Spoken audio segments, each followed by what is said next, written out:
24절부터 28절까지 신약성경 사도행전 18장 24절부터 28절입니다. 자, 찾으셨으면 저와 함께 교독합니다. 제가 먼저 읽고 성도님들이 그 다음 절 읽으시고 한번 성경을 우리 하나님 말씀을 소리내 읽어보겠습니다. 사도행전 18장 24절부터 28절 제가 먼저 읽습니다. 알렉산드리아에서 태어난 아볼로라 하는 어떤 유대인이 에베소에 이르렀는데 그는 말을 잘하고 성경 기록들에 능통하더라.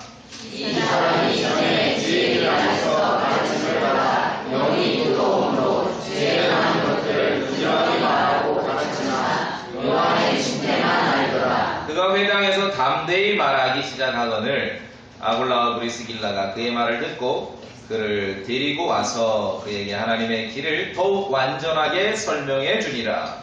그가 알아도 원하는 마음을 먹음으로 그들이 편을 줘서 제자들에게 공문하여 그를 받아들이게 하니라. 그가 가서 그들을 팔아서 미래의 사람들에게 많은 도움을 주었으니 이는 그가 성경 기록들을 가지고 예수님께서 그리스도이심을 보여주며 힘있게 유대인들을 확신시키되 공개적으로 그리하였기 때문이더라. 아멘. 말씀 선포를 위해 잠시 기도합니다. 걸어가신 아버지, 이 말씀의 사역에 감사드립니다. 주님, 저에게 능력을 주시옵시고 지식과 지혜를 주시고 해야 될 말을 넣어주시고 정말 선한 마음으로 하나님의 말씀을 증언하게 하시고 대언하게 하시고 또 성도들도 준비된 마음으로 열린 귀로 진리를 받아들이고 긍정적으로 받아들이고 참으로 아멘으로 받아들이고 정말 기록된 성경 기록의 진리 입지인데 우리가 영 안에서 믿음 안에서 진리 안에서 일치하도록 함께 해주시고 무엇보다도 악한 마귀들이 활개치지 못하고 우리 말씀의 그런 씨앗을 우리 마음에서 앗아가지 못하도록 주님 보호해 주시옵소서. 우리 주 예수 그리스도 이름으로 기도드립니다. 아멘. 교회를 진실한 교회냐 진짜 교회냐 가짜 교회냐 그런 구분 없이 그냥 외형적으로 교회를 외적 형식으로 쉽게 구분하자면요, 사실은 베프티스트 침례교도의 교회와 장로교회가 아니라 스프링클러 물 뿌리는 교회 둘로 나뉩니다. 생소하지 않죠? 교회는 두 가지입니다. 외적인 구분으로 하자면은 침례교, 베프티스트, 침례자들의 교회와 물 뿌리는 교회. 이렇게 접시에 이렇게 물 뿌리죠. 오늘 교황이 와가지고 많은 사람들 물 뿌려준다 그러지 않습니까? 예, 그래서 베프티스트와 이 물 뿌리는 교회.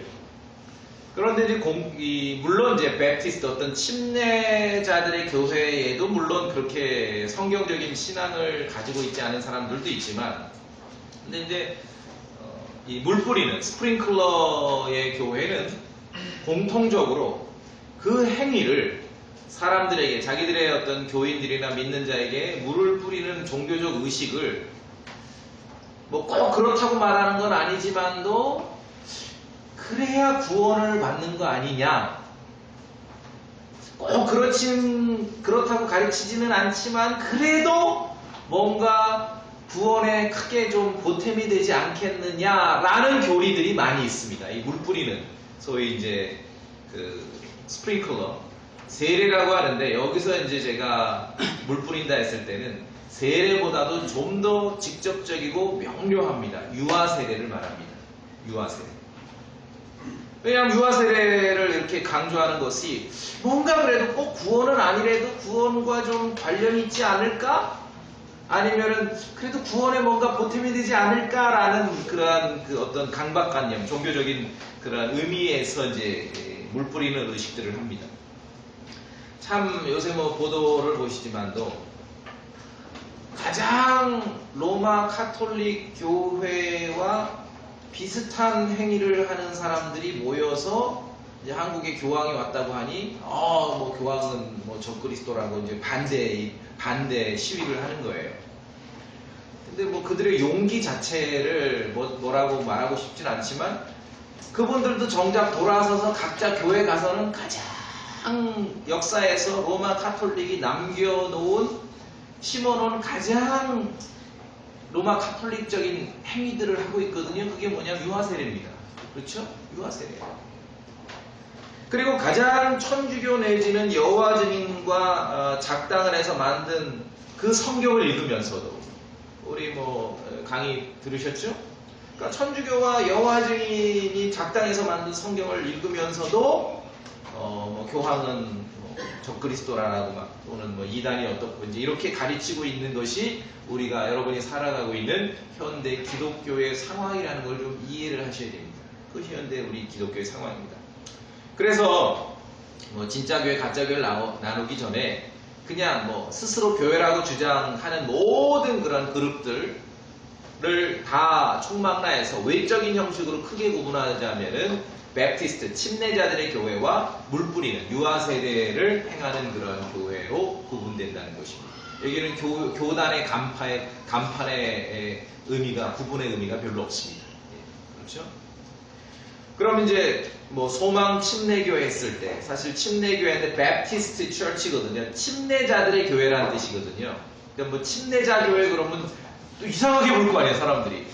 영어 그대로 하면은 소망 베프티스트 처치는 침례자의 교회 이 뜻이에요. 우리가 베프티스트 침례교도다 이 뜻인데 소망 침례교도 교회 하면 또 그것도 이상하게 볼 거 아니에요. 뭐 침례자들의 교회다. 그러니까 그냥 일반적으로 쓰듯이 그냥 침례교회 이런 말을 쓰는데 우리가 말하는 침례교 베프티스트는요 어떤 교단의 의미가 아닙니다. 교회사를 이렇게 공부를 해보면은 교회사 2000년 동안에 각 시대마다 가장 순결하고 순수했던 성경 기록대로 살아가고 믿고 행하고자 했던 그들의 그러한 그 신앙 운동을 행했던 그리스도인들의 공통점을 하나의 단어로 묶으라 그러면 그게 베프티스트입니다. 이게 무슨 뭐 다 그 교단이 그 얘기가 아니라 간판은 다양합니다. 교단의 간판은 다양해요. 뭐 그 킹제임스 성경 나올 때 우리 17세기의 잉글랜드의 모습을 봤지만 그 시대는 가장 순결하고 순수한 신앙의 운동이 그 퓨리탄이었거든요. 다 침례주고 했잖아요, 그 사람들도. 그래서 공통점은 베프티스트.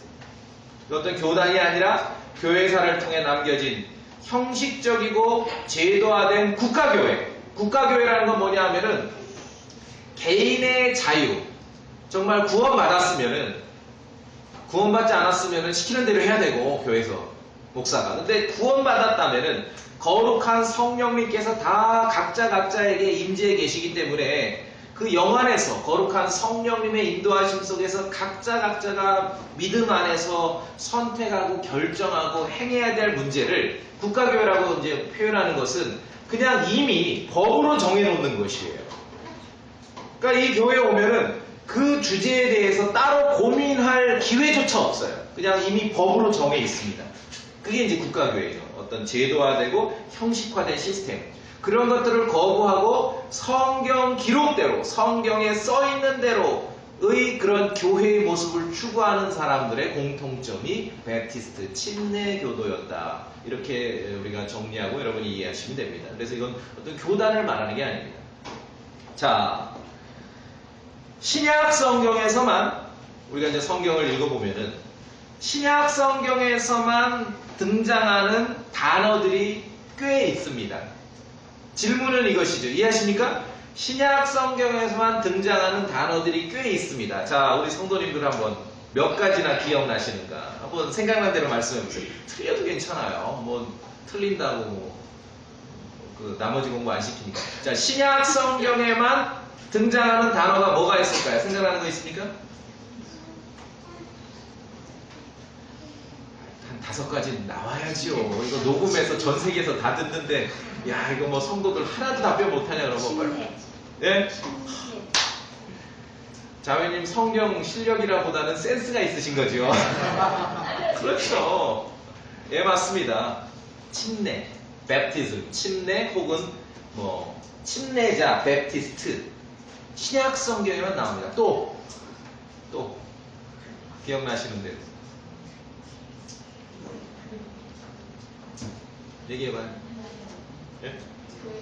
교회 맞아요. church 교회 신약 성경에만 나옵니다. 또 예수 그리스도. 야, 그렇지. 정답입니다. 예수 그리스도 신약 성경에만 나오죠. 그렇죠. 5가지인데 제가 봐줘서 3개 100점으로 해줄게요. 3개 나왔으니까 맞습니다. 예수 그리스도, Jesus Christ. 예수 그리스도 교회 맞아요. church. 예수 그리스도를 믿고 구원받은 사람들이 교회를 이루죠. 교회와 관련된 단어들은 다 신약 성경에만 나옵니다. 그래서 침례가 있는 겁니다. 이해하십니까? 복음, 가스펠, 신약 성경에만 나와요. 교회를 우리가 고린도전서 12장에서 한 몸이라 그러죠.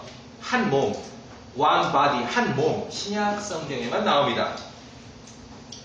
놀라운 거 하나 있습니다.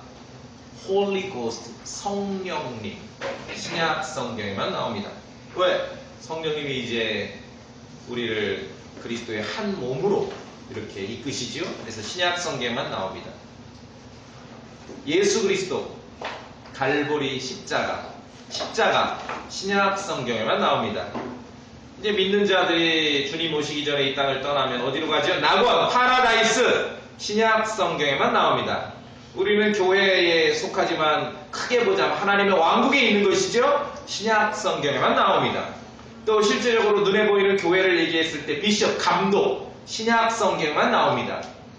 그래서 교회와 관련된 대부분의 단어는 신약 성경에만 나옵니다. 그렇게 이해하시면 됩니다. 그래서 교회, 예수 그리스도 교회를 기억하면은 거기에 이렇게 관련된 것들은 신약 성경에만 나옵니다. 그 중에 베프티즘, 침례자, 베프티스트, 신약 성경에만 나옵니다. 성경에서 유일한 침례자는 베프티스트는 요한입니다. 그래서 존 더 베프티스트, 침례자 요한이라고 하죠. 그래서 다수의 침례 교회들은 베프티스트 처치는 그래서 침례자 요한을 어떤 뭐라고 해 좀 원조 침례자 요한부터가 어떤 침례 교회의 시작인 것처럼 그렇게 이제 대다수가 말을 하기도 하고 가르치기도 하는데 그건 좀 달라요. 오늘 제가 이제 그 말씀을 드릴 거예요. 똑같은 성경에 침례가 나오지만도 침례가 하나가 아니라 둘이라는 걸 말씀을 드릴 겁니다. 왜냐하면 진리의 말씀을 바르게 나눠야 됩니다.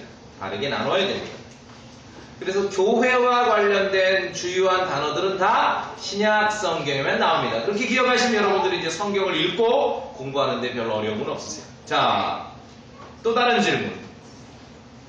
누가 침례를 받는가? 이제 앞에 기회를 못 가진 분들이 이제 답변할 수 있습니다. 자, 오늘 설교는 아주 퀴즈가 많습니다.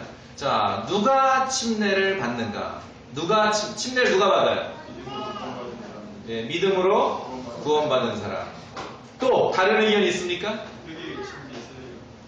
회개의 침례, 개혁성경 읽으시지 마시고 침례자 요한. 회개. 또 다른 의견이 있습니까? 믿음으로 구원받은 사람. 누가 침례를 받는가? 간단한 질문이죠. 그런데 대답은 간단하지 않습니다. 왜? 잘 들으세요. 아이들도 잘 들어야 돼요. 초반부만 들으면 여러분 아주 핵심을 압니다. 오늘날 크리스찬들이 침례는 성경 용어죠. 성경에 있는 말이죠.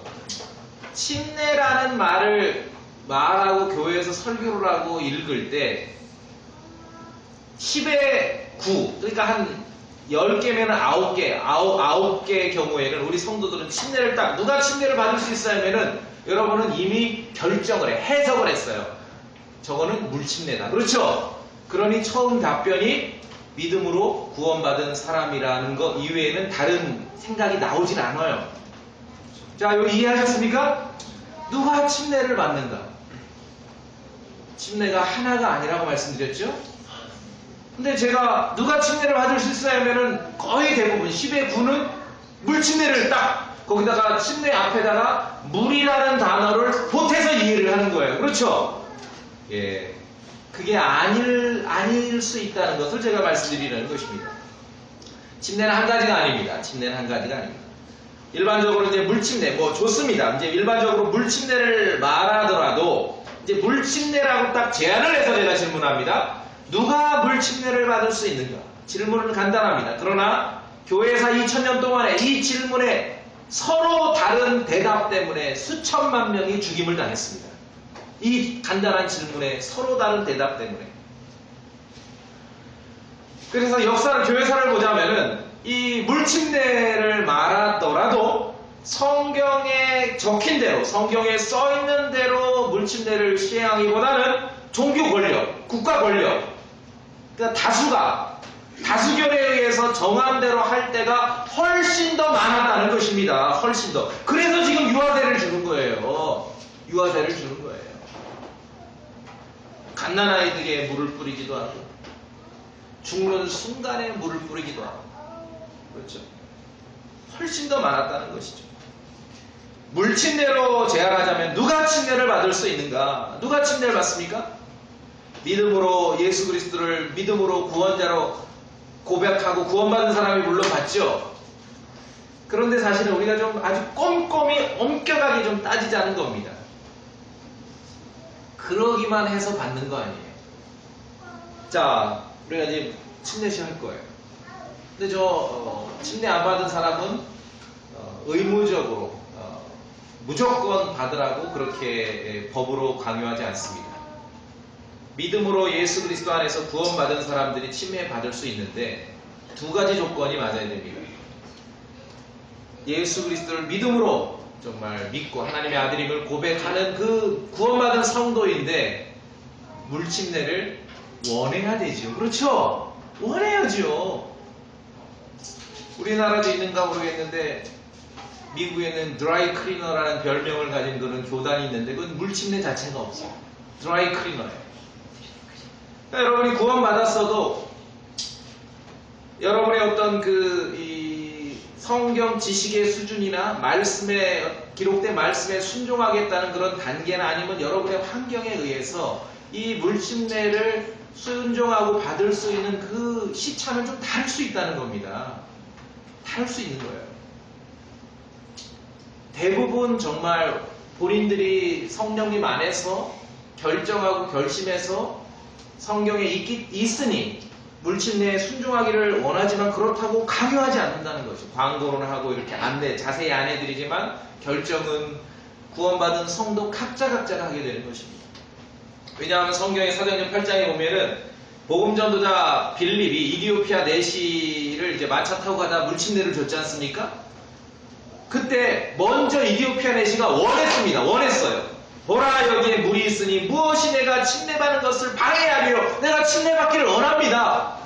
이디오피아 내시가 복음전도자 빌립에게 말하니까 그래 하고 마차 세워서 바로 가서 침례를 준 게 아니라 그 유명한 사도행전 8장 37절 말씀이 있죠. 유명한 말씀. 개혁성경에 없고 NIV에 없는 말씀. 우리 찾아봅시다. 사도행전 8장 37절.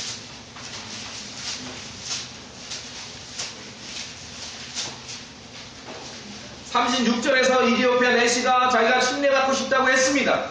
그랬더니 37절에 킹제임스 성경에만 보존되어 있는 위대한 구절입니다. 사도행전 8장 37절 다 같이 읽습니다. 시작. 빌립이 이르되 만일 그대가 마음을 다하여 믿으면 받을 수 있느니라 하니 그가 응답하여 이르되 예수 그리스도께서 하나님의 아들이심을 내가 믿노라 하니라.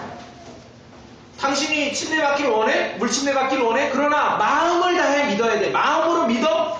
그러니 이디오피아 내시가 고백을 했죠? 내가 예수 그리스도께서 하나님의 아들이신 것을 믿는다라고 마음으로 믿는 것을 고백을 했습니다. 그리고 나서 복음전도자 빌립은 이디오피아 내시에게 침례를 행한 것이죠. 그렇죠? 그래서 물침례로 이렇게 좀 제한하더라도 엄격히 적용을 하자면은 두 가지 조건이 맞아야 돼요. 구원받아야죠. 예수 그리스도를 구원자로 믿고 마음으로 믿어서 구원받아야 됩니다. 구원받은 확신이 있어야 됩니다. 구원받은 확신이 있는 크리스찬이 성도가 하나님의 말씀에 있는 대로 물침례 받기를 본인이 원해야 되는 것이에요. 강제로 갖다 집어넣는 거 아니에요. 그렇죠? 그런 거 아니에요. 모든 것들이 자의에 의해서 정말 주님의 인도하심 속에서 하나님의 말씀이 내 안에 충만할 때 그 믿음의 순종에 의해서 모든 일들이 이루어져야 된다는 것입니다. 그래서 나이에 상관없죠. 물침내는 이디오피아 내시처럼 자신이 예수 그리스도를 하나님의 아들 구원자로 믿는다는 것을 이렇게 마음으로 믿고 입으로 고백할 수 있다면 다 해당이 되는 것이에요. 나이에 상관이 없어요. 그래서 유아세를 거부하는 게 걔네들이 고백해 물어봐야 가서 물어보라고요. 한 3번 정도 물어보면 울을 거야. 빽빽 울을 거야. 걔네들이 못 알아들으니까. 말도 안 된다는 거예요. 자신의 마음으로 믿는 것을 입으로 고백할 수 있는 것이 물침내의 대상이라는 것이죠. 그것이 성경적인 원칙이죠. 그럼 도대체 이 위대한 사도행전 8장 37절을 삭제한 사람은, 제거한 사람은 누구겠냐는 것이죠. 이러한 아름답고 선하고 고귀한 믿음을 가리르는 그런 사람들이 이 구절을 제거를 한 것이죠. 자, 침례도 바르게 나눠야 됩니다. 잘 들으세요. 아이들도 잘 들어야 됩니다. 침례도 바르게 나눠야 됩니다. 제가 오늘 이 시간으로 이 침례를 완전히 그냥 둘로 쪼개겠습니다. 왜냐하면은 웬만큼 바르게 나눈다 하더라도 어느 부분, 우리의 직접적인 실행과 관련된 부분은 약간 애매해. 그래서 서로 애매해. 부담스러워. 아닙니다. 침례도 바르게 나눠야 됩니다. 뭐 6가지, 7가지 그렇게까지 할 거 없고 아예 둘로 쪼개겠습니다. 오늘. 요한의 침례가 있고, 여기서 요한은 존 더 베프티스트, 침례자 요한의 침례가 있고 예수 그리스도께서 주시는 침례가 있습니다. 그렇게 크게 둘로 나누시면 됩니다. 오늘 본문에, 오늘 사도행전 18장 본문으로 이제 돌아오는 겁니다. 오늘 본문에 보니까 요한의 침례만 알던 유대인이 있었습니다. 유대인. 그 이름이 뭐예요? 24절에? 이름이 뭡니까? 아볼로. 약간 좀 토속적인 이름으로 표현한 건데 영어 이름은 이제 아폴로스지. 아폴로 들어봤죠? 그리스나 로마 신화에 나오는 그 태양의 신 내진 음악의 신 아폴로죠. 그의 이름을 보건대. 또 출신 지역이 어딥니까? 24절에 보니까 알렉산드리아. 이집트 고대 알렉산드리아. 어떤 이 지식의 보화, 지성의 도시. 출신 지역이나 그의 이름으로 보건대 이 아폴로는 상당한 유대인이지만 상당한 수준의 지식인임을 우리가 알 수 있어요. 미루어 짐작하는 겁니다. 뭐 예외도 있겠죠. 뭐 그 동네 산다고 다 똑똑하고 잘난 건 아니겠지만 이름으로 보건대, 그의 출신 지역으로 보건대 유대인이면서 상당한 그 지식인임을 우리가 미루어 짐작할 수 있습니다. 왜? 아폴로는 고대 신화에, 이방 신화에 나오는 신의 이름이죠. 그런 알렉산드리아 출신이었습니다. 타고난 재능이 있습니다. 말을 잘해요. 이 고대 사회에서 말 잘한다는 게 얼마나 중요한 일인지 아세요? 고대 사회에서요, 지식인, 지성인, 어떤 지도자의 필수 요소가 뭐냐 하면 웅변술입니다. 그렇죠? 웅변술이에요. 웅변술. 그래서 우리도 어릴 때 왜 막 지금 없어진 것 같아. 웅변학원 있잖아. 웅변학원. 이 연사 힘차게 외칩니다 하면서 꼭 책상을 두드리라고. 고대 사회에서 지식인, 지도자들의 그런 필수 요소가 웅변술입니다. 말을 잘한다는 것이 어떤 그런 힌트를 우리에게 줍니다. 재능 있는 사람이죠. 유대인이었기 때문에 성경 기록에 능통했던 사람이에요. 24절에 보니까. 보이십니까? 그래서 성경 기록에 능통했고요. 주님의 길을 배웠는데 25절에 영이 뜨거운 사람이에요. 성경 기록에 능통하고 뭘 하면은 어영부영하는 스타일이 아니야. 이 사람 아폴로는 적극적으로 영이 뜨거운 사람입니다. 그리고 24절에 계속 보니까 하나님에 대한 것을 가르치는데, 주에 관한 것을 말하고 가르치는데 어영부영 뭐 게으르게 하는 게 아니라 부지런히 하는 사람이에요. 부지런히 말하고 부지런히 가르치는 사람이에요. 그리고 26절에 보니까 유대인의 회당에 가서도 말하는데 어떻게 말합니까? 담대히 말해요.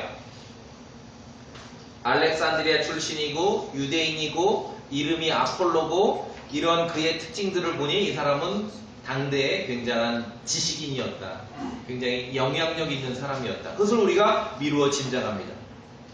사실 우리 그리스도인들로서 신앙생활에 배워야 될 게 다 있죠. 성경 기록에 능통해야 됩니다. 영이 뜨거워야 됩니다.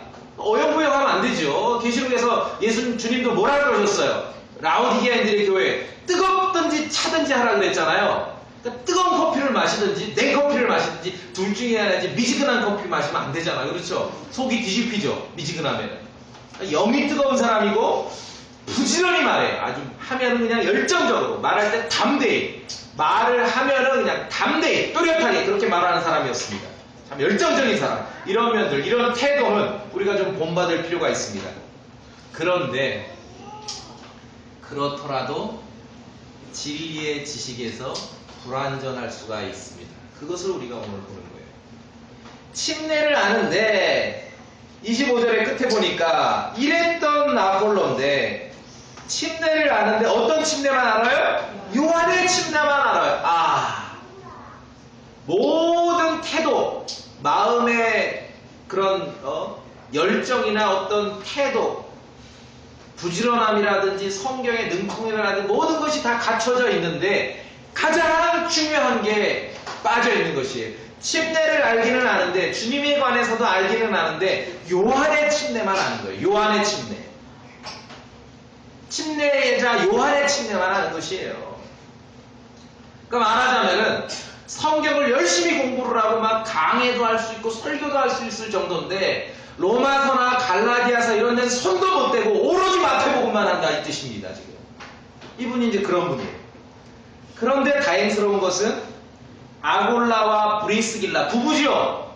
이런 아름답고 고귀한 정말 믿음 좋은 부부를 만나서 하나님의 길을 26절에 더욱 완전하게 배우게 된 것입니다. 근데 이 아골라와 브리스길라도 참 세련되게 일을 하는 사람이죠. 보세요. 26절에 열정도 있고 능통하기도 하고 부지런하고 담대하고 있는데 들어보니 요한의 침례밖에 모르니 어떻게 했습니까? 아골라와 브리스길라가 그의 말을 듣고 어떻게 했어요? 그를 데리고 와서 그냥 공개적으로 면박 주고 막 비난하고 손가락질한 게 아니라 데리고 와서 따로 이렇게 성경 공부를 했던 것 같습니다. 그래서 하나님의 길을 더욱 완전하게 설명을 했습니다. 완전하게. 재능이 있는 사람이었습니다. 아볼로는 재능이 있는 사람이었는데 진리의 지식에서 완전함을 갖추지 못했습니다. 그랬을 때 좋은 교사를 만나서 하나님의 길을 더욱 완전히 알 수 있는 그런 기회를 얻었던 것이죠. 이랬을 때 이런 사람에게 탁월한 재능도 있고요, 열정도 있고요, 지식이 완전하게 되면은 무엇보다도 성도들에게 구원받은 성들, 믿는 사람들에게 큰 도움을 주게 되는 것이에요. 그러니 성경을 봅시다. 27절에 그가 가서 은혜를 통하여 믿게 된 사람들에게 어떻게 했습니까? 많은 도움을 주었으니 이게 이제 주님의 역사죠. 탁월한 재능도 있고요, 열정도 넘치고 지식도 완전하고 그러니 교회의 성도들에게 많은 도움을 주게 된다는 것입니다. 여러분의 재능과 여러분의 열정과 여러분의 지식이 하나님 은혜 안에서 주님의 은혜 안에서 정말 아름답게 쓰이고 있는지 그렇지 못한지는 이것으로 평가하는 것이에요. 구원받은 성도들, 은혜를 통해 믿음 안에 있는 성도들에게 도움을 주는지 도움을 주지 못하는지 이걸 보면 아는 것이에요. 그러니까 은혜를 통하여 믿게 된 사람들이라는 것은 교회를 말하죠. 그러니까 교회의 성도들에게 도움을 준다면 여러분은 하나님 앞에서 여러분의 재능이나 열정이나 그 지식의 완전함이 귀하게 쓰이게 있는 것이에요. 근데 뭘 활동을 한다고는 하는데 뭔가 불완전해. 지식이 불완전하든지 열정이 불완전하든지 재능이 없든지 그러면 이제 이 교회에 어떤 구원받은 은혜로 구원받은 성도들에게 큰 도움은 주지를 못하는 것이죠. 이 아볼로의 사역을 보면서 하나님께서 어떻게 얼마나 체계적으로 정말 질서 있게 일꾼들을 통해서 구원받은 성도들을 돕는지를 우리가 여기서 보게 되는 것입니다. 그렇죠? 예. 그랬더니 힘있게 28절에 힘있게 전하고 그것도 공개적으로 힘있게 은밀하게가 아니라 공개적으로 이런 일을 했던 것을 우리가 여기서 보게 되는 것입니다. 그래서 나중에 이제 에베소에 있다가 아볼로가 고린도에 가서 교회에 큰 일을 합니다. 그 유명한 사람들이 이 사도행전 18장하고 고린도전서 3장을 자주 매치를 못 시키는 경우가 있는데 고린도전서 3장에서 사도 바울이 나는 심었고 아볼로는 물을 주었으되 그 아볼로가 이 아볼로인 거예요. 아시겠습니까? 나는 심었고 아볼로는 물을 주었으되 오직 하나님께서 자라나게 하였나니. 그러니까 뭐 하나가 빠지면은 교회를 든든히 세우고 성도들을 돕고 양육하는데 부족함이 있다는 것이죠. 여기에 하나님의 은혜가 임하게 된 것입니다. 자, 그러면 요한의 침례는 무엇인가? 요한의 침례. 아래 사도행전 19장에도 가면은 사도 바울도 에베소에서 또 어떤 사람들을 만났어요. 대화를 합니다. 2절에 너희가 믿은 이래로 성령님을 받은 적이 있느냐 하니까 이 사람들이 뭐라 그러냐면은 우리는 성령님이 계시다는 말도 들은 적이 없더라. 또 사도 바울이 너무 황당한 거죠. 다시 질문해요. 3절에 야 그러면 니들은 뭘로 침례받아? 누구 침례를 받았어? 니들이 받은 침례는 무슨 침례야? 3절에 그러면 너희가 무슨 침례를 받았느냐 하니 이들이 뭐라 그래요? 어떤 침례? 요한의 침례. 요한의 침례. 여기서 우리는 알게 되죠. 요한의 침례가 따로 구분되는구나. 요한의 침례를 받은 사람들은 하나님의 길에 대해서, 진리에 대해서, 은혜의 복음에 대해서 완전함에 있지를 못했다는 사실을 우리가 여기서 확인하게 되는 것입니다. 자, 요한복음 1장으로 갑니다. 요한복음 1장. 오늘 침례를 둘로 쪼개겠습니다. 완전히 나눠야 됩니다. 요한복음 1장.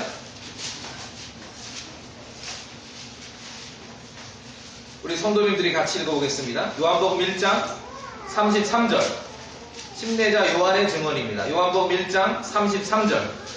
시작. 나는 그분을 알지 못하였으나 나를 보내어 물로 침례를 주게 하신 분 바로 그분께서 내게 이르시되 성령이 누구에게 내려와 그 위에 머무는 것을 내가 보거든 바로 그가 곧 성령으로 침례를 주는 분이니라 하셨기에 내가 보고 이분이 하나님의 아들이심을 증언하였노라.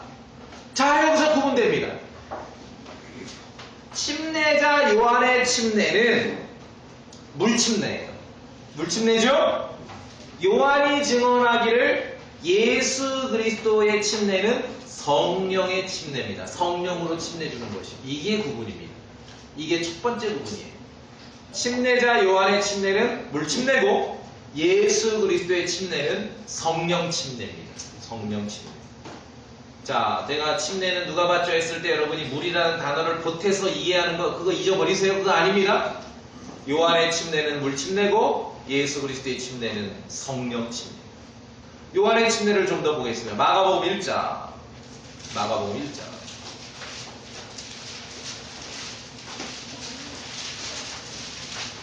마가복음 1장.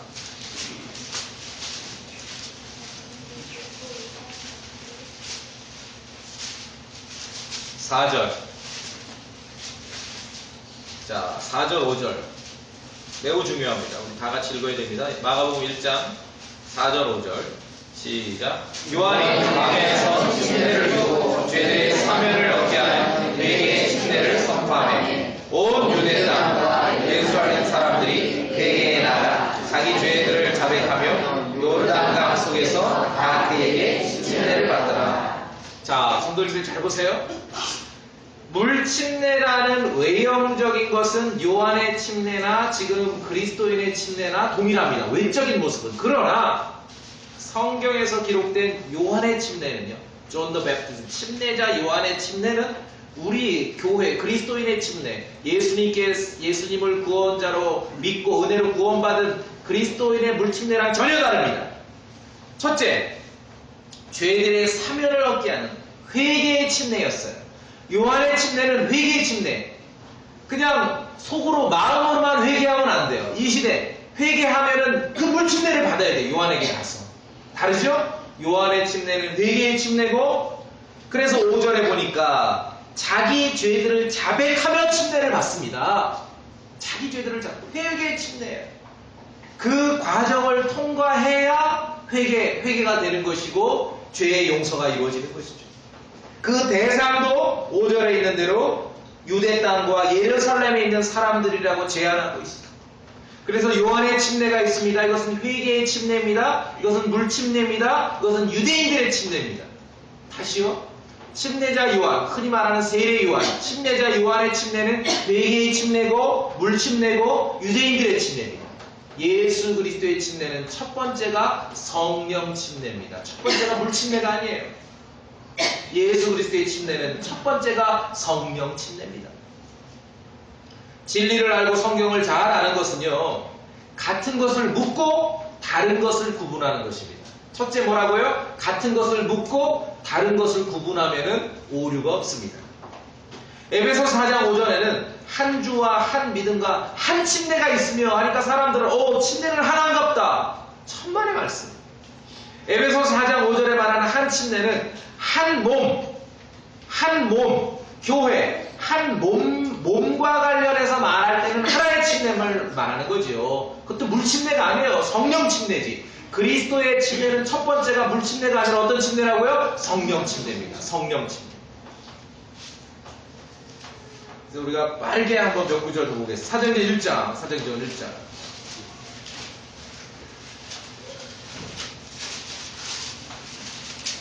사도행전 1장. 사도행전 1장 5절에 사도행전 1장 5절에 제가 봅니다. 참으로 요한은 물로 침례를 주었어요. 여기서 예수님 말씀입니다. 아까 요한도 비슷한 얘기를 했지만 그때는 요한의 말이고 여기 예수님 말씀. 참으로 요한은 물로 침례를 주었으나 이제 이해하시죠? 요한의 침례는 물 침례고 회개의 침례. 너희는 이제부터 많은 날이 지나지 아니하여 성령님으로 침례를 받으리라. 예수님의 침례는 첫 번째가 뭐라고요? 성령 침례입니다. 물 침례가 아니라 성령 침례입니다. 성령 침례. 그래서 이 말씀하신 그대로 성령 침례가 제자들에게 성도들에게 임했고 비로소 성령 침례가 나타난 이후에 성경에서 비로소 사도행전에서 교회라는 단어가 본격적으로 출현하기 시작하는 것입니다. 성령 침례를 통해서 믿는 자들이 예수 그리스도의 몸, 한 몸, 그리스도의 몸의 지체가 되는 거예요. 고린도전서 12장 보겠습니다. 너무너무 중요한 구절이죠. 너무너무 중요한 구절이죠. 고린도전서 12장. 고린도전서 12장. 너무너무 중요한 구절입니다.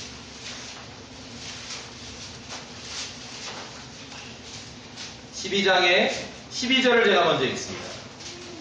12장 12절. 몸은 하나이며 많은 지체를 가지고 있고 그 한 몸에 모든 지체가 많아도 한 몸인 것 같이 그리스도도 그러하시니라. 우리 13절 성도님들을 읽으셔야 됩니다. 고린도전서 12장 13절 성도님들이 읽으셔야 됩니다. 다 같이 읽으세요. 우리가 시작. 우리가 유대인이나 이방인이나 배인자나 자유로자나 모두 한 성령의 침례를 받아 한 몸 안으로 들어왔으며 모두가 마시게 되어 한 성령 안으로 들어왔느니라. 여기에 성령 침례가 무엇인지를 우리에게 가르쳐요. 성령 침례, 성령님에 의해서 침례받아 물속으로 들어가는 게 아니라 어디로 들어가요? 한 몸 안으로 들어가는 거예요. 그리스도의 몸 안으로 들어가는 것이에요. 구원 이것만 얘기하면은 죄사함, 구원 이렇게만 얘기하면은요 아무것도 설명이 되지 않습니다. 우리가 믿음을 고백하고 여러분이 믿음을 고백하고 예수 그리스도를 구원자로 믿을 때 그냥 죄사함, 구원, 단지 그 일만 벌어진 게 아니라 구원받은 성도들이 그리스도의 몸의 지체로 영적으로 그리스도의 몸의 지체가 되는 것이죠.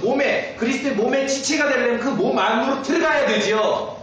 그 일은 하나님께서 그렇게 몸의 지체가 된다고 말씀하셨는데 그 일은 성령님에 의해서 침례에서 그 일이 벌어졌다라고 성경은 기록하고 있는 것이에요.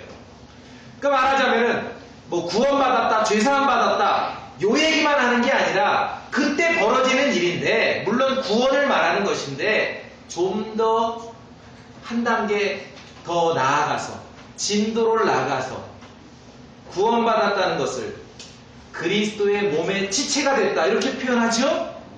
그런데 그 일이 성령에 의해서 침례를 통해서 우리가 물속으로 들어가는 게 아니라 물속으로 그냥 목사님이 아니면 형제들이 물속에 넣잖아요.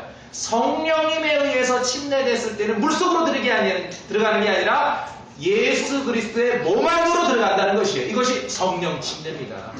예수 구원받은 사람들이 예수 그리스도의 몸 안으로 들어가야 되기 때문에 이게 우리가 이기적으로 할 수 없지 않습니까? 그래서 성령님에 의해서 그 일이 이루어지기 때문에, 그렇게밖에 이루어질 수 없기 때문에 성령 침례라고 말씀하고 있는 것이에요. 그래서 예수 그리스도의 침례는 첫째가 성령 침례입니다. 따로 뭐 성령 침례를 받는 게 아니라 믿음을 고백하는 사람들은 몸의 지체가 된다고 했지 않습니까?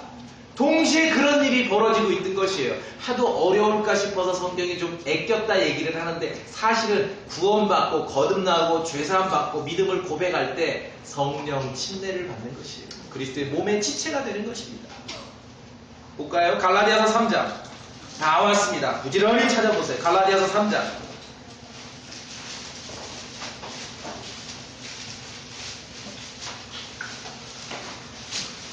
갈라디아서 3장 24절, 25절을 제가 읽으면은 성도님들이 26절, 27절을 읽으셔야 됩니다. 갈라디아서 3장 24절, 25절을 제가 먼저 읽습니다.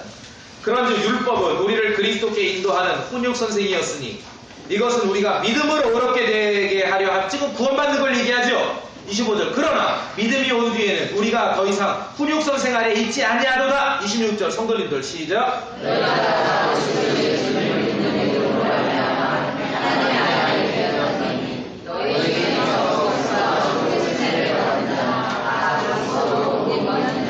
그렇죠. 아멘이죠.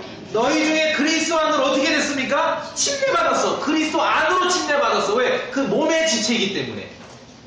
그 말을 또 달리 표현하면은 예수 그리스도를 믿는 믿음으로 하나님의 아이가 되었다. 또 다르 표현하면은 더 이상 훈육 선생 율법 아래 있지 않다. 또 다르 표현하면은 24절 믿음으로 의롭게 되었다. 그렇죠? 믿음으로 의롭게 되었다. 예수 그리스도를 믿는 믿음으로 하나님의 아이가 되었다. 이것이 다른 측면에서 설명할 때 요한이 얘기했던, 요한이 자신의 회개의 침례, 물 침례와 대조해서 예수 그리스도께서 주시는, 성도들에게 주시는 침례를 얘기할 때 성령 침례라고 하는 것이에요. 이게 첫 번째는 성령 침례입니다. 성령 침례. 성령 침례 어떻게 받는가? 믿음으로 의롭게 되면 받는 것이죠. 예수 그리스도를 믿는 믿음으로 하나님의 자녀가 됐다면 성령 침례를 받는 것이에요. 성령님에 의해서 그리스도의 몸에 지체가 되는 것이기 때문에 그렇습니다. 둘로 똑 떨어지게 구분하시죠? 요한의 침례는 회개의 침례, 물 침례, 유대인들의 침례, 그리스도께서 주시는 침례는 성령 침례. 이게 뭐죠? 성령 침례. 성령 침례. 그래서 성령 침례는 죄인이 예수 그리스도를 믿고 구원받는 장면을 그 한 몸, 에베소서 한 몸, 그리스도의 그 한 몸이라는 측면에서 설명할 때, 한 몸이라고 그러고 몸의 지차라고 하는데 사람들이 이걸 추상적으로 어떤 관념적인 개념으로 가지고 있는데 그게 아니라 실제입니다. 그럼 몸 안으로 우리가 어떻게 들어가는가? 침례되어 들어가는데 그 침례됐을 때 그 과정에 역사하시는 분이 성령님께서 그렇게 우리를 하신다는 것이죠.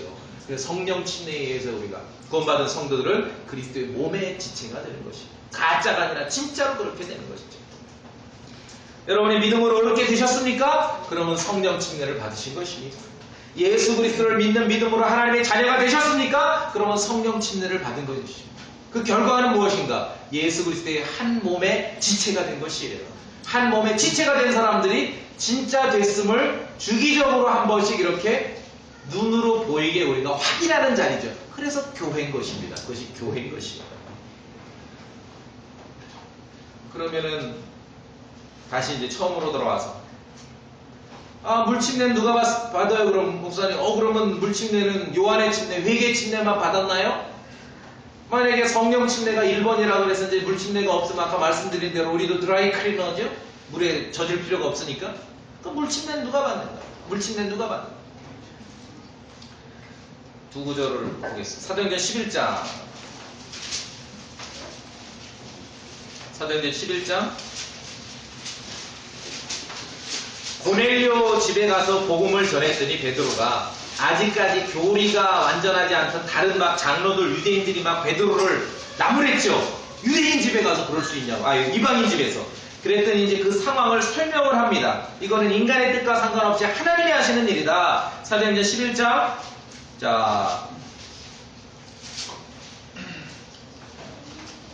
14절부터 제가 봅니다. 그가 내게 말씀들을 전하리니 그 말씀들로 너와 내 온 집이 구원을 받으리라 했음을 알리라. 15절 내가 말을 시작할 때 베드로입니다. 성령님께서 그들 위에 임하시되 마치 처음에 우리 위에 임하신 것 같이 하시더니 예수님께서 약속하신 그 성령 침례를 받으리라. 오순절에 그 사건을 말합니다. 16절 그때 내가 주의 말씀 곧 그분께서 이르시기를 참으로 요한은 물로 침례를 주었으되 너희는 성령으로 침례를 받으리라 하신 것을 기억하였노라. 베드로도 기억하는 사실을 왜 오늘날 크리스찬들이 잘 기억을 못하냐고요. 요한의 침례, 회개의 침례는 첫째 뭔 침례? 물 침례. 그리스도의 침례 어떤 침례? 성령 침례예요. 성령 침례가 첫 번째입니다. 다시 반복되잖아요. 17절 그런즉 하나님께서 주 예수 그리스도를 믿은 우리에게 주신 것과 같은 선물을 그들에게도 주셨으니 값없는 선물로 구원받는 거 아닙니까? 그렇죠? 내가 무엇이기에 베드로의 말이죠. 하나님을 거역할 수 있었겠느냐? 나한테 뭐라 그러지 마라. 그러니까 그 얘기를 듣고 18절에 하나님께서 이방인들에게도 생명에 이르는 회개를 주셨도다. 영원한 생명이 이방인들에게도 임했다는 것을 이제 확증을 얻는 거죠. 자, 한 장 앞으로 가서 사도행전 10장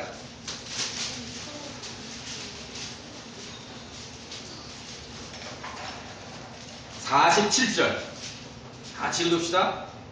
47절 10장 47절 시작. 이들이 우리와 마찬가지로 성령님을 받았으니 누가 물을 금하여 이들이 침례를 받지 못하게 하겠느냐 하고. 자, 여기 정확하게 나오죠. 오늘 은혜의 복음의 침례는 첫 번째가 어떤 침례라고요? 성령 침례. 성령 침례 받고 나니 베드로가 그 사람들에게 어떤 침례를 준 거예요? 물 침례를 준 거예요. 이해되십니까? 성령 침례가 없는 물 침례는 무효입니다. 성령 침례가 없는 물 침례는 종교적 형식일 뿐입니다. 성령 침례가 없는 물 침례는 왠지 회개의 침례, 침례자 요한의 침례, 그 침례에 대한 강박관념에서 안 하면은 무슨 큰일 날 것 같은 그런 두려움 속에서 오는 것이에요. 성령 침례가 없는 물 침례는 의미가 없습니다. 성령 침례는 성경에 있는 대로 값없는 은혜를 값없이 선물로 하나님의 은혜를 받는 것이죠. 믿음으로 그렇게 되는 것이지요. 그리스도 예수를 믿는 믿음으로 하나님의 자녀가 되는 것이지요. 그렇다면 여러분 성령 침례를 받은 겁니다. 그리스도의 몸의 지체가 된 것입니다. 그러한 사람들은 물 침례를 받을 수 있는 것이에요. 순서가 그렇죠? 성령 침례를 받은 사람들은 물 침례를 받은 것이에요. 요한의 침례는 안 그렇습니다. 안 물어봤어요. 그 자체가 회개의 침례이기 때문에 죄 짓고 막 엉망으로 물 침례 받음으로 죄를 회개하고 자백하고 그렇게 순종했던 것이죠. 그래서 우리의 침례, 그리스도인의 침례, 교회의 침례는, 이 시대의 침례는 첫째가 예수 그리스도께서 베푸신 침례는 어떤 침례다? 성령 침례다. 성령 침례를 받은 사람들이 물 침례를 받습니다. 그럼 성령 침례는 오순절 이런 사람들은 방언하고 마귀 쪽 이런 걸 말하는 그게 아니라 성경에 나오는 대로, 갈라디아서 3장에 나오는 대로 믿음으로 의롭게 되는 사람들, 그렇죠? 그리스도 예수를 믿음으로 하나님의 자녀가 된 사람들, 그 사람들은 그 믿음의 고백을 하나님이 받으셔서 성령님에 의해서 그리스도의 몸의 지체가 되도록 침례하신다는 것, 그것이 성령 침례라는 것이죠. 성령 침례. 자, 그럼 누가 침례를 받는가 했을 때 여러분은 이제 침례라는 말을 들을 때 물이라는 단어를 앞에다 보태서 생각하시면 안 되겠죠? 물어야지요. 자, 다시 이제 제가 힌트를 드렸고 이제 해답을 드렸어요. 누가 침례를 받습니까? 물으셔야지요. 그 침례는 지금 요한의 침례를 말해요, 회개의 침례를 말해요, 물 침례를 말해요, 성령 침례를 말해요. 물으셔야죠. 그렇죠? 안 묻고 누가 침례를 받습니까? 무조건 물 침례, 물이라는 단어를 보태서 말하면 이게 엉켜버리는 거예요. 그러면은 물 침례를 안 받으면 뭔가 저주받을 것 같고, 구원받았는지, 믿음으로 의롭게 됐는지 안 됐는지, 그리스도 예수를 믿는 믿음으로 하나님의 자녀가 됐는지는 중요하지 않고 그냥 그 종교적 형식만 해야지 뭔가 된 것 같고, 그런 두려움 속에서 절대 종교개혁의 후손들이고 개혁신앙을 주창하는 사람들도 절대 버리지 못하는 게 그 두려움이 있기 때문에, 요한의 침례와 물침례와 성령 침례를 구분하지 않기 때문에, 성경에 요한의 침례가 회개의 침례라고 나오기 때문에 그 두려움에서 침례를 둘로 똑 쪼개지 않기 때문에, 침례를 올바로 나누지 않기 때문에 유아 세대를 떨쳐내지 못하는 것이에요. 그 두려움에서. 침례를 올바로 나누셔야 됩니다. 요한의 침례는 회개의 침례고 물침례였습니다. 그리스도의 침례는 첫째가 뭐라고요? 성령 침례입니다. 성령 침례가 더 중요해요. 정말입니다. 여러분이 믿음으로 의롭게 되는 게 더 중요합니다. 그리스도 예수를 믿고 하나님의 자녀가 되는 게 더 중요한 것이에요. 그리스도의 몸의 지체가 되는 게 더 중요한 것이죠. 그러한 성도들이 말씀에 순종해서 물침례를 받게 된다는 것입니다. 베드로가 그랬듯이 예루살렘 교회의 정직한 일꾼이자 복음 전도자 빌립도 이디오피아 내시에게 분명한 믿음의 근거에서 물침례를 준 것이죠. 오늘 본문에서 아폴로를 보았듯이 열정도 있고 재능도 있고 하지만 지식이 완전하지 않을 수도 있다는 걸 기억해 주시기 바랍니다. 자, 성령 침례를 받았습니다. 믿음으로 얻게 되었습니다. 그렇다면 그 믿음을 내가 입으로 고백할 수 있다면 누구라도 물침례에 순종할 수 있다는 것이죠. 내가 예수 그리스도께서 하나님의 아들이심을 믿습니다라고 고백할 수 있다면 누구라도 물침례에 순종할 수 있다는 것이죠. 신앙 고백 없는 침례는 아무 의미 없습니다. 구원의 확신이 없는 물침례는 그저 종교 의식일 뿐입니다. 아무런 은혜도 끼치질 못합니다. 물침례를 받는다고 해서 뭐를 더하거나 덜하지 않습니다. 분명한 믿음의 고백 위에 그러한 순종이 이루어져야 되는 것이죠. 자, 그래서 베프티스트, 우리는 침례교도라 했습니다. 이것은 하나의 종교적 형식이 아닙니다.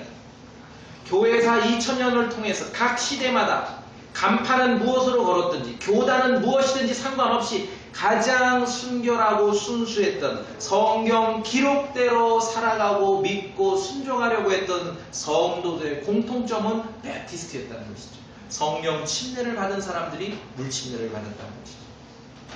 그러한 신앙 고백이며 성경적 신앙의 그 노선에 있는 성도들임을 간증하는 것이 유아 세례를 거부한다는 하나의 표식입니다. 국가교회를 거부한다는 표식이죠. 각자의 자유로운 선택에 의해서 믿음을 고백한다는 표식입니다. 그러한 은혜의 복음의 선명함, 하나님께서 예수 그리스도 안에서 우리에게 주신 그 은혜의 분명함 속에 여러분들이 있을 때 이 모든 일들이 그렇게 질서 있게 이루어지는 것입니다. 다 같이 기도하겠습니다.